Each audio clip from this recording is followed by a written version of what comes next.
ನೋಡಿ, ಈ ಮುಖ್ಯಮಂತ್ರಿಗಳು ಏನಾದರೂ ಅಪ್ಪ ಮಾಡಿ ಸಚಿವ ಸಂಪುಟ ಮುಂದುವರ್ಸ್ಕೊಂಡು ಹೋದರೆ ಆ ಎಲ್ಲ ಇಲಾಖೆ ತಮ್ಮ ಕೈಗಿರ್ತಾವೆ. ಎಲ್ಲ ರೀತಿಯಿಂದ ಸಂಪನ್ಮೂಲ ಸಂಗ್ರಹ ಆಗ್ತದೆ ಅಂತೇಳಿ ಸುಮ್ಮನೆ ರಾಹುಲ್ ಗಾಂಧಿಯವ್ರು ಬಿಜಿ ಅದಾರೆ, ಪ್ರಿಯಾಂಕಾ ವಾಡ್ರಾ ಬಿಜಿ ಅದಾರೆ, ಸೋನಿಯಾ ಗಾಂಧಿಯವ್ರಿಗೆ ಆರಾಮಿಲ್ಲ ಅಂಥೇಳಿ ಉದ್ದೇಶಪೂರ್ವಕವಾಗಿ ಪಾಪ ಇಲ್ಲಿ ಅನೇಕ ಸಚಿವರು, ಅನೇಕ ಇಲಾಖೆಗಳು ಎಲ್ಲ ಫೈಲ್ಗಳು ಪೆಂಡಿಂಗ್ ಬೀಳ್ದಾವೆ. ಈಗ ನಾವು ಯಾರಿಗೇ ಒಂದು ಇಲಾಖೆಗೆ ಫೋನ್ ಮಾಡಿ ಕೇಳಿದ್ರೆ, ಸರ್ ಮಿನಿಸ್ಟ್ರ್ ಇಲ್ಲ ಸರ್, ಈಗ ಅದು ಅವ್ರ ಇದು ನಮ್ಮ ಎಕ್ಸ್ಪಾನ್ಷನ್ ಆದ್ಮ್ಯಾಗ ನಮ್ಮ ಇಲಾಖೆಗೆ ಯಾವ ಮಂತ್ರಿಗಳು ಬರ್ತಾರೆ ಅವರಿಗೆ ಬಂದ ಮೇಲೆ ನಿಮ್ಮದು ಫೈಲ್ ಇದು ಮಾಡ್ತೀವಿ ಅಂತ ಹೇಳ್ತಾರೆ. ಅದಕ್ಕೆ ಯಾವುದೇ ಒಂದು ಸರ್ಕಾರ ಮುಖ್ಯಮಂತ್ರಿ ಜೊತೆಗೇ ಪೂರ್ಣ ಪ್ರಮಾಣದ ಸಚಿವ ಸಂಪುಟ ಮಾಡಬೇಕು. ಇಲ್ಲಕಂದ್ರೆ ಏನಾಗ್ತದೆ, ದಿನ ಲಾಬಿ, ದಿನ ದಿಲ್ಲಿಗೆ ಹೋಗೋದು, ದಿನ ಅವರಿಗೆ ಅಲ್ಲಿ ಅವ್ರ ಡಿಮಾಂಡ್ ಇರ್ತಾವೆ, ಆ ಡಿಮಾಂಡ್ ಫುಲ್ಫಿಲ್ ಮಾಡೋದು, ಮತ್ತು ಇಲ್ಲಿ ಕ್ಷೇತ್ರದಾಗೂ ಇರೋದಿಲ್ಲ, ಇಲ್ಲಿ ಬರಗಾಲ ಬಿದ್ದದ. ಈ ರೀತಿ ಪರಿಸ್ಥಿತಿ ನಿರ್ಮಾಣ ಸ್ವತಃ ಮುಖ್ಯಮಂತ್ರಿಗಳೇ ಮಾಡ್ತಾರೆ. ಯಾಕಂದ್ರೆ ಅದು ಲಾಭ ಐತೆ ಅವ್ರಿಗೆ.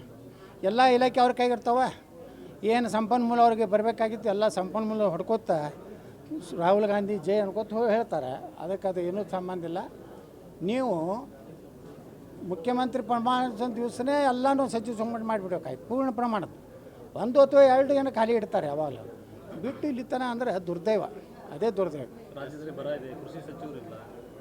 ಅದೇ ರೀ, ಕೃಷಿ ಸಚಿವರು ಸ್ವಲ್ಪ ನೋಡಿರಿ, ಮುಖ್ಯಮಂತ್ರಿ ಹೋಗಿ ಒಂದು ಯಾವುದೋ ಹೊಲದಾಗ ನಿಂತು ಒಂದು ಫೋಟೋ ತೊಗೊಂಡು ಬಂದರು.